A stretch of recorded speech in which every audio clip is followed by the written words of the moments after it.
15절 말씀까지 읽었습니다. 오늘 본문의 말씀을 가지고 사울 왕의 실패와 교훈이란 제목으로 잠깐 동안 은혜를 나누려고 합니다.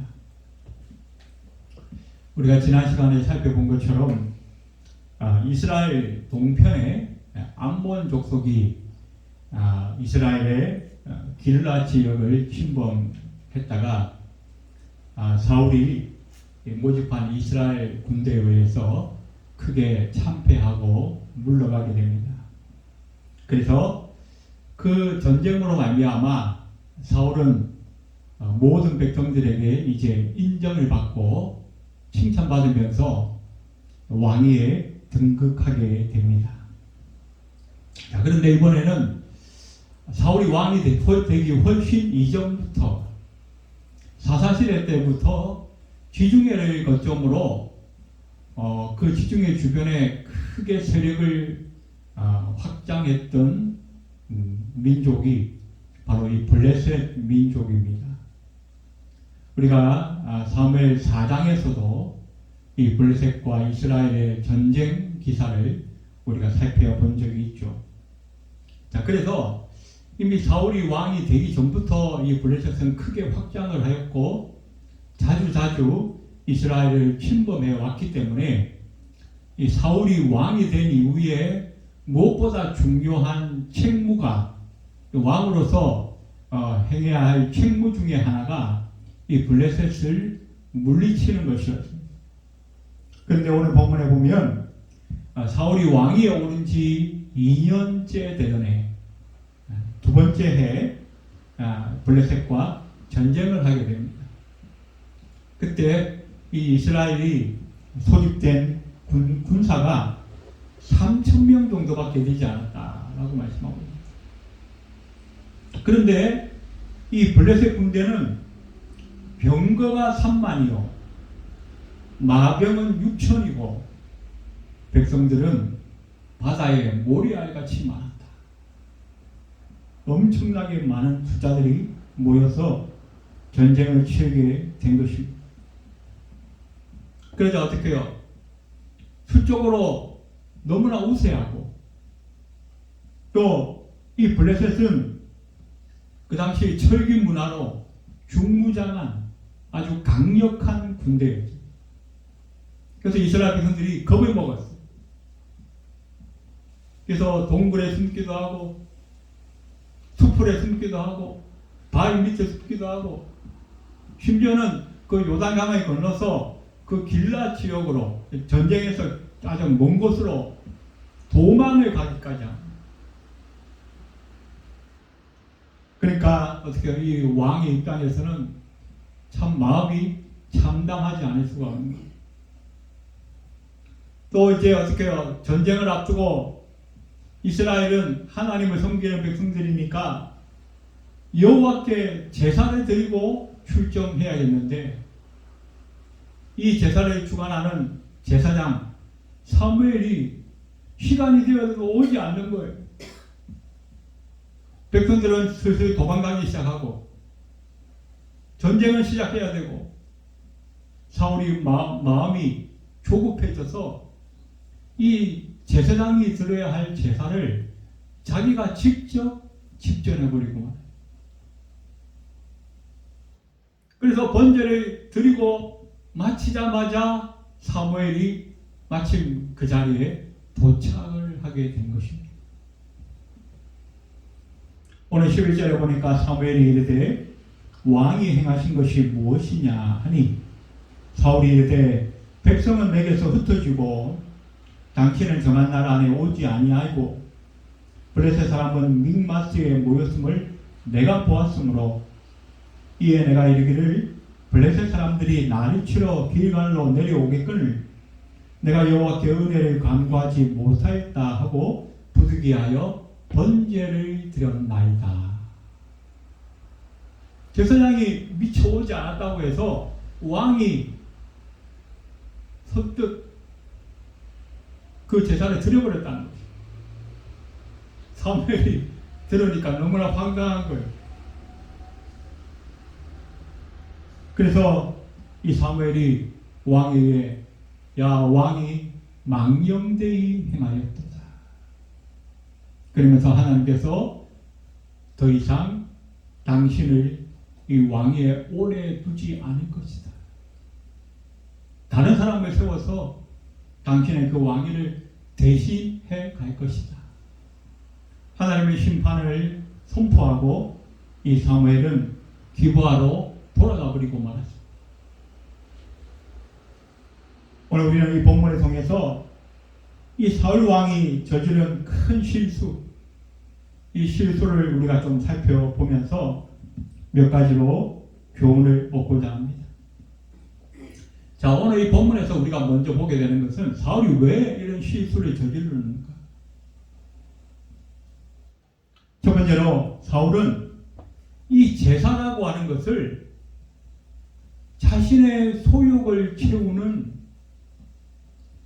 수단으로 잘못 생각했다는 것입니다. 자신의 계획과 자신의 소원과 자신의 욕심을 이루기 위한 수단으로 그 제사를 생각했다는 것입니다. 자, 어떻습니까? 당시 그 상황에 보면 급하게 이제 전쟁에 출전해야 되는데 제사를 드려야 제사장은 오지 않고 블레셋 군대가 너무 강력하니까 백성들이 겁을 먹고 이제 슬슬 도망치기 시작합니다. 마음이 조급해진 이 사울이 어떻게 해요? 자기가 그 제사를 드려버렸다.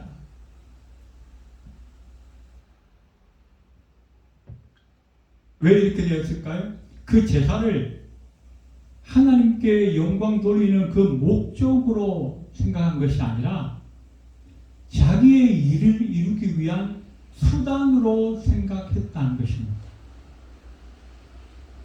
제사장이 아닌 다른 사람이, 다른 신분의 사람이 하나님의 제사를 집행한다는 그 자체가 하나님의 말씀에 어긋나는 것임에도 불구하고 그저 어떻게든 내가 하나님께 제사를 드려서 축복을 받아가지고 내 전쟁에 승리해야겠다는 그 욕심만 앞섰다는 것입니다.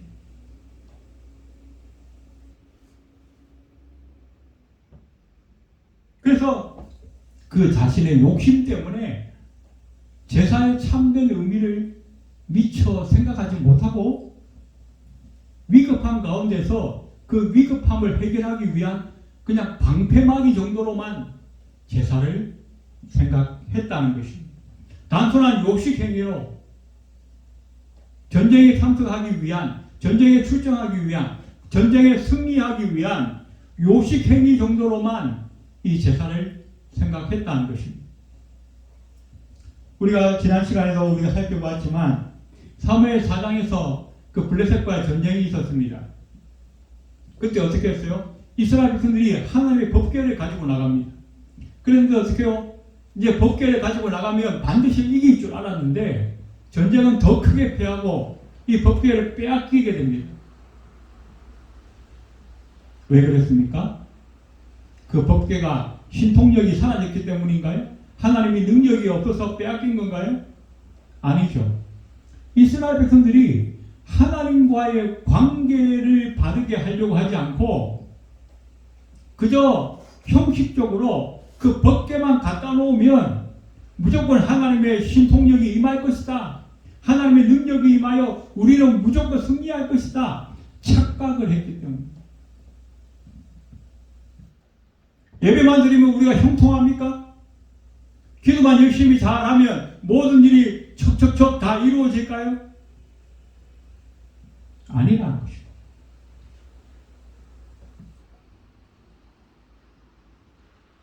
우리의 영적 상태가 어떠한가가 무엇보다도 중요하다는 것입니다.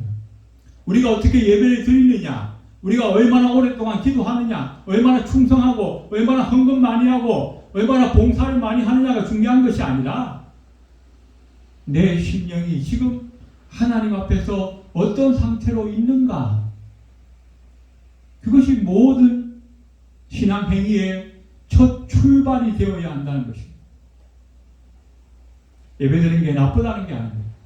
기도하는 게 잘못되었다는 게 아닙니다. 봉사하고 헌신하고 충성하는 것 우리 그리스도인의 마땅한 도리입니다. 그러나 그 모든 것의 시작이 나의 어떤 성취감이나 나의 어떤 자랑거리가 되거나 내가 이것을 함으로써 하나님께 복받아서 내 소원이 이루어지기를 소망하는 그런 개인적인 욕심이거나 아니면 남에게 자랑하고 싶은 그런 어떤 그런 것으로 시작되어서는 안 된다는 거죠. 오늘 우리 현대인들도 마찬가지입니다. 급한 일이 있고 어려운 상황이 생기면 얼마든지 예배를 뒷전으로 해버리는 경우들이 많죠. 예배는 그저 내가 하나님께 복받기 위한 통로일 뿐이고 평소의 삶은 전혀 하나님께서 기뻐하시는 삶을 살지 않으면서 예배만 잘 드리면 만사 형통하겠지. 그건 우리의 심각한 착각이라는 것을 우리는 깨달아야 한다는 것입니다. 두 번째, 오늘 이 사울이 왜 이렇게 실수했는가? 부득이하다는 핑계로 왕의 신분으로 제사를 드리는 월권을 행하였다. 오늘 12절에 보니까 부득이하여 번제를 드렸나이다. 예, 우리는 이 상황을 충분히 인간적으로는 이해할 수 있을 것 같아요. 얼마나 이 사울이 절박했는가. 하지만 절박했다고 해서 그의 행동이 정당화되거나 하나님께서 기뻐하시는 행위는 절대로 아니었다는 것을 성경은 우리에게 말씀해 주고 있습니다. 상황이 절박했습니다. 상황이 위급했어요. 그런데 사울이 취한 행동은 말씀에 근거한 행동이 아니라 인간적인 행동을 취하였다. 인간적인 방법을 취하였다.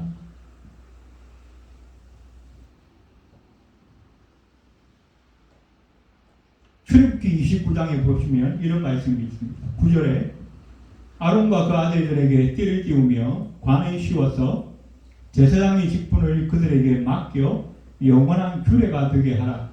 너는 이같이 아론과 그 아들들에게 위임하여 거룩하게 할지니라. 하나님께서 출애굽한 이스라엘 백성들에게 그 시내산에서 언약을 맺죠. 그러면서 모세에게 분명히 명령하십니다.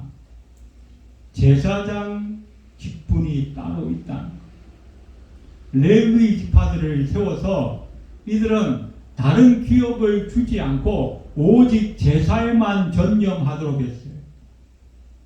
쉽게 말하면 세상적인 어떤 직업을 갖지 않고 세상에 먹고 사는 일에 신경 쓰지 않고 오직 전념하여 풀타임으로 하나님께 예배하고 성전을 관리하고 제사 드리는 일에만 집중하라는 거예요. 전념하라는 거예요.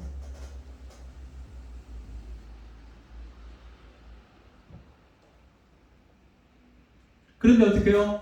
제사장이라 할지라도 이 직분을 잘 감당하면 자손대대로 복을 받지만 제사장이라 할지라도 이 직분을 제대로 수행하지 못하면 하나님께 아주 엄중한 심판을 받았어요. 우리가 잘 아는 엘리 제사장이 있지 않습니까? 이 엘리 제사장은 본인이 어떻게 해요? 제사장이에요. 그런데 그 직분을 소홀히 여겼어요. 왜? 자기의 아들들을 하나님보다 더 사랑해요. 그 아들들은 어떻게 해요? 온갖 악행을 저지르면서 부정을 저지르면서 하나님의 제사를 멸시하는 결과를 가져요. 그랬더니 어떻게 해요? 하나님께서 이들을 다 한순간에 블레셋과의 전쟁을 통해서 다 심판하고 말합니다. 본인들이 제사장임에도 불구하고 그 직분을 제대로 감당하지 못하면 하나님 앞에 심판을 받는 거예요. 그런데 하물며 사울이 자기가 무슨 자격으로 하나님 앞에 제사를 집례하느냐는 것입니다. 이것은 뭡니까? 그 위기 앞에서 그 부득이한 상황을 핑계대면서 하나님께서 기뻐하시는 것이 무엇인가를 생각하지 않고 자기 욕심대로 자기가 하고 싶은 것을 했다는 거예요. 그러나 어떻게 자기가 하고 싶은 것을 충성하는 것을 신앙이 아니에요. 하나님이 원하시는 것에 충성하는 것, 그것이 진짜 신앙이라는 거예요. 우리가 교회 생활하면서도 내가 하고 싶은 것만 하는 것은 신앙이 아니에요. 내가 하고 싶어도 하나님이 하지 마라 그러면 안 해야 되는 거예요. 내가 하기 싫어도 하나님이 하시라 그러면 하는 거예요. 그게 순종이고 그게 신앙이라는 것을 성경은 우리에게 말씀해 주고 있다는 것이죠. 자, 그럼 오늘 이 사울 왕의 실수를 통해서 우리가 받아야 할 교훈이 뭔가? 첫 번째는 예배는, 제사는 그 무엇인가를 위한 수단이 아닌 목적 그 자체라는 거예요. 예배 그 자체가 목적이에요. 그 무엇인가를 위한 수단이 아니라는 거예요. 어떤 그 무엇인가를 위해 이루기 위한 절차, 어떤 조건, 어떤 요건, 요식행위 이런 게 아니라는 거예요. 예배는 어떻게 해요? 우리의 어떤 감정에 호소하는 게 아닙니다. 우리의 스트레스를 해소하기 위해서, 우리의 어떤 기분을 업시키기 위해서 예배 드리는 게 아니에요.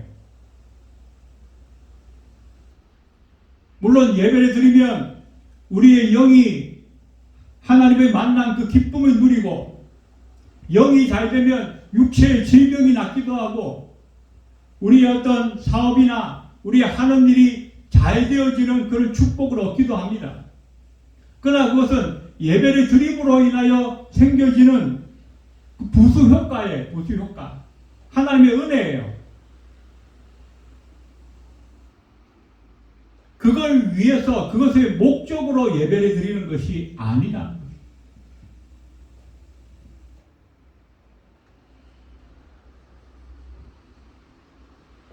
목사도 그런 유혹에 빠질 때가 있죠. 설교를 잘해서 성도들이 아유 목사님 은혜 받았습니다. 그러면 그 예배는 잘 드린 것처럼 착각을 하게 되는 거예요. 물론 그런 경우가 대부분이겠죠. 하지만 어떨 때는 목사가 설교에 죽을 수 있을 때가 있어요. 오늘 설교가 왜 이렇게 어려울까? 왜 이렇게 안 될까? 진땀을 뻘뻘 흘리고 내려오면 기운이 쭉 빠져서 쓰러질 것 같은데 오늘 예배 완전 죽 섰네. 그럼에도 불구하고 그런 예배를 하나님이 기뻐 받으실 수도 있다는 거예요. 목사의 어떤 기분이나 그런 감정에 따라서 예배의 성패가 좌우되는 것이 아니라는 것입니다.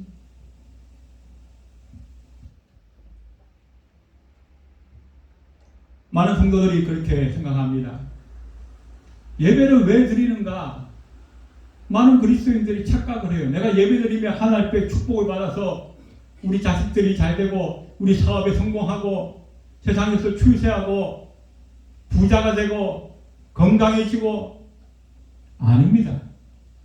잘못된 복음이에요. 물론 하나님은 우리를 축복하시는 분이십니다. 우리가 잘 되기를 원하시는 분이십니다. 우리에게 복을 주시고 우리에게 형통하게 하시는 분이십니다. 그러나 우리가 예배의 그 목적을 분명히 해야 한다는 거예요. 예배의 목적은 하나님께 우리를 온전히 드리는 것이, 그리고 하나님을 만나는 것이, 그 외에 다른 그 어떤 목적이 있어서는 안 돼요. 그 다음에 이 예배를 잘 드려서 우리가 하나님을 온전히 만나게 되면 그때 우리에게 따라오는 결과가 우리의 영혼이 잘 되고 육체가 잘 되고 범사가 잘 되고 강건해지는 결과들이 따라온다는 것. 그래서 우리는 착각해서는 안 된다는 것입니다.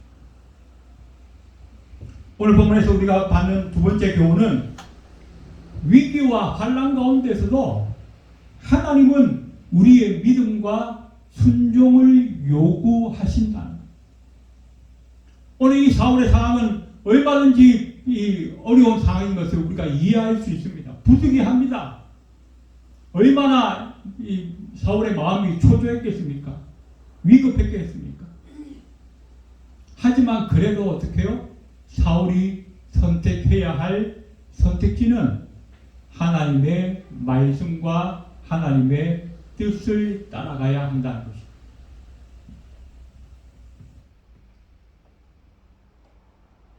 오늘 이 사울의 모습과 우리가 지난 시간에 살펴보았던 그 사울의 모습은 너무나 달라요. 지난 시간에 살펴보았던 그 사울이 어떻게 했어요? 암몬이 이 길앗을 쳐들어왔을 때에 성령이 충만해가지고 하나님을 온전히 의지하면서 군대를 소집하여 나가서 그 암몬 군대를 멋지게 물리셨잖아요. 그런데 오늘 이 사울은 너무나 다른 모습. 그런 믿음을 가지고 지난번과 똑같이 하나님을 온전히 의지하고 나갔더라면 이번 블레셋과도 당당히 맞서 싸웠을 것입니다. 그런데 그렇지 못하겠다. 수적으로 많다는 그런 이유가 있었고, 또 이 블레셋은 다른 민족과는 달리 철기 무기로 아주 중무장되어 있는 그런 강한 군대라는 것을 아마 사울은 핑계를 댈 수 있었을 것입니다. 그런데 바로 그 다음 장 14장에 보면 오늘 본문의 사울과는 너무나 다른 모습이 하나 등장합니다. 바로 이 사울의 아들 요나단의 모습입니다. 사무엘상 14장 6절에 보니까 요나단이 자기의 무기를 든 소년에게 이르되 우리가 이 할례받지 않은 자들에게로 건너가자. 여호와께서 우리를 위하여 일하실까 하노라. 여호와의 구원은 사람이 많고 적음에 달리지 아니하였느니라.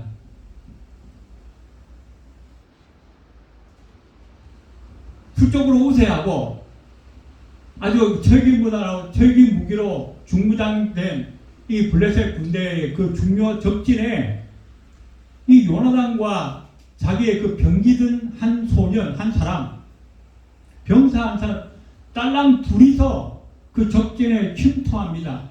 그 분위기를 살펴보는 거예요. 그런데 이 요나단은 그의 초점이 이 블레셋 군사가 얼마나 강한 군대인가, 얼마나 많이 모였는가, 거기에 있지 않았어요. 하나도 그것이 두렵지 않았어요. 요나단의 초점은 바로 하나님이 지금 이 전쟁을 어떻게 보고 계시는가.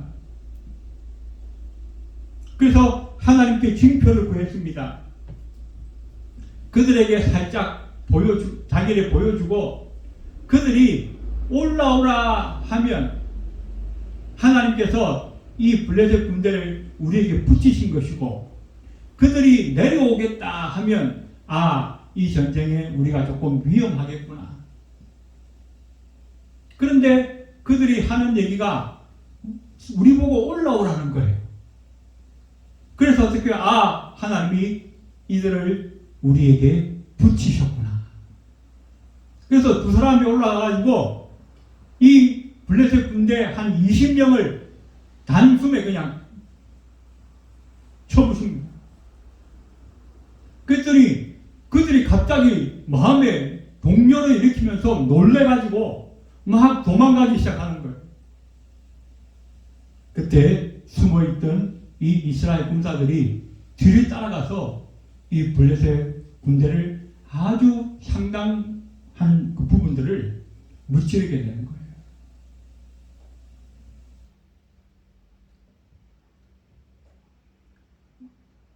이 요나단처럼 멋진 믿음을 우리에게 보여주었던 또 한 사람이 있었죠. 바로 요나단의 나중에 친구가 되는 다윗이. 이 다윗은 우리가 제일 많이 기억나는 게 뭐예요? 블레셋 장군 골리앗을 무찌르는 거죠. 그때 이 소년 다윗이 믿음의 고백을 멋지게 합니다. 사무엘상 17장 47절에 보니까 또 여호와의 구원하심이 칼과 창에 있지 아니함을 이 무리에게 알게 하리라. 전쟁은 여호와께 속한 것인즉 그가 너희를 우리 손에 넘기시리라. 요나단은 뭐라고 고백했습니까? 여호와의 구원이 사람의 많고 적음에 있는 것이 아니다. 오늘 이 다윗은 뭐라고 고했어요? 전쟁은 사람에게 속한 것이 아니라 여호와께 속한 것이다.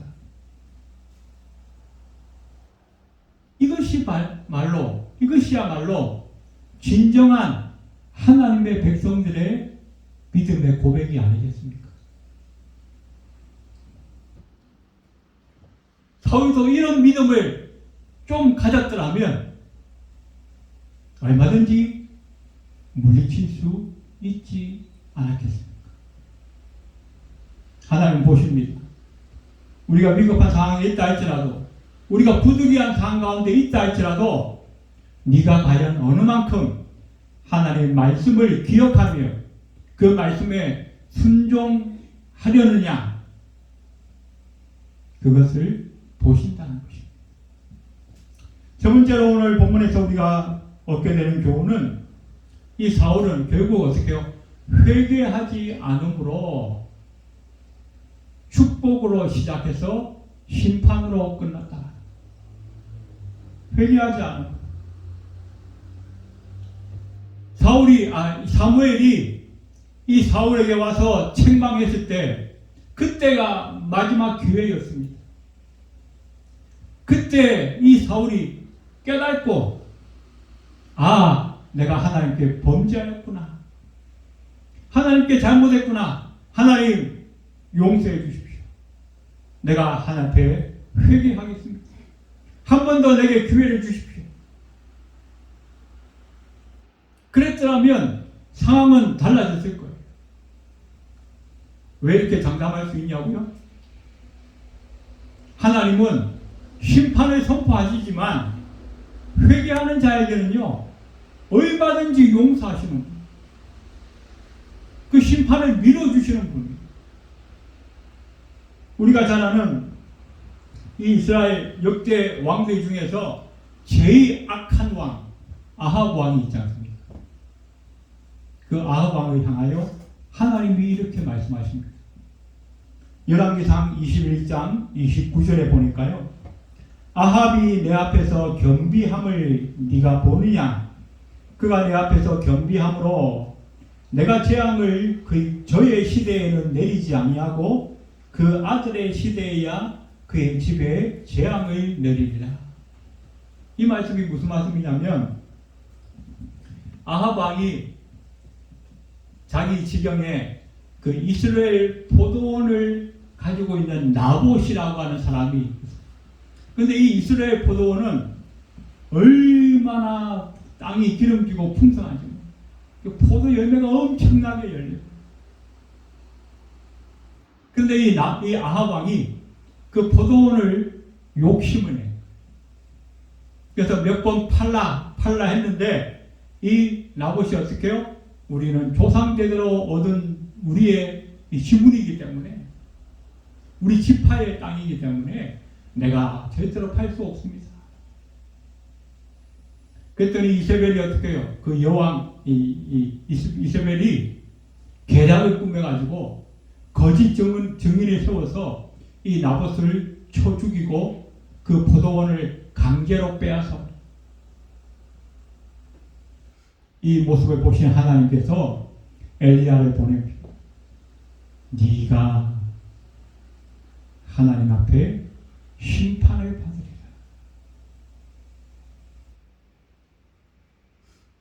하나님이 한번 말씀하시면 그대로 이루어지는 거잖아요. 하나님의 말씀은 온 천지 만물을 이루셨어요. 창세기 1장 1절에 태초에 하나님이 천지를 창조하셨느니라. 하나님의 말씀이 선포됐다 그러면 그 곧 이루어지는 거예요.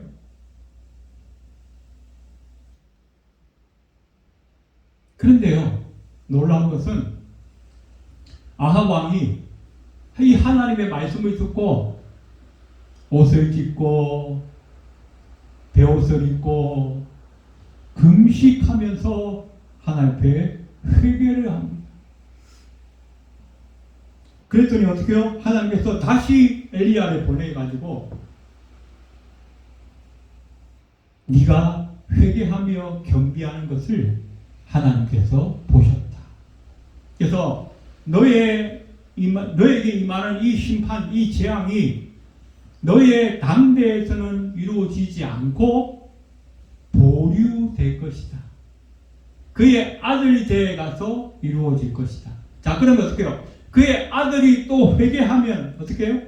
그 재앙은 또 보류되는 거예요. 또 연기되는 거예요. 그의 자손 대대로 다 회개하고 하나님 앞에 제대로 살기만 하면 그 재앙은 어떻게 해요? 영영이 보류되는 거예요. 그런데 어떻게 해요? 회개하지 않으므로 그 재앙은 그 당대에 임하게 된다. 오늘 사울도 마찬가지입니다. 그 자리에서 회개하기만 했더라. 하나님은 새로운 기회를 주셨을 것입니다. 새로운 삶을 살게 하셨을 것입니다. 오늘 예배하는 우리의 삶도 마찬가지입니다. 우리가 하나님 앞에 부족한 거 있고 잘못한 거 있고 연약한 게 있다 할지라도 실수한 거 있고 죄 지은 거 있다 할지라도 하나님 앞에 회개하면 하나님은 돌이키십니다. 말씀을 정리하겠습니다. 오늘 사울의 실수를 통해서 우리가 받게 되는 교훈이 있습니다. 먼저 우리의 예배가 우리의 욕심을 이루는 수단으로 들여져서는 안 되겠다. 예배는 예배 그 자체로 목적이 있는 것이지 그 어떤 것을 위한 수단이 아니라는 것. 또 우리가 사울처럼 실수하고 실패했다 할지라도 회개하기만 하면 하나님은 언제든지 다시금 우리에게 은혜를 주시고 기회를 주시는 분이시라는 것을 우리가 꼭 기억하셔서 우리 남은 생에 진정으로 하나님께서 기뻐하시는 예배를 드리고 늘 회개에 합당한 삶의 삶으로 인하여서 하나님께 영광 돌리는 저와 여러분이 다 되시기를 주님의 이름으로 축원드립니다. 기도드리겠습니다. 고마우신 하나님, 사울처럼 예배를 수단으로 생각하는 잘못이 우리에게는 없었는지 돌아보기 원합니다. 우리 남은 생에 항상 하나님의 영광을 위한 목적 그 자체로서의 예배를 드릴 수 있도록 우리를 인도하시고 때로 우리가 실수하고 실패했다 할지라도 회개에 합당한 예배를 매임으로 하나님의 축복을 새롭게 회복해가며 하나님께서 기뻐하시는 삶을 이어갈 수 있는 우리의 생애가 될 수 있도록 주님 축복하여 주시옵소서. 예배를 마치고 돌아가는 발걸음 위에도 함께하여 주옵소서. 예수님의 이름으로 간절히 기도드리옵나이다. 아멘.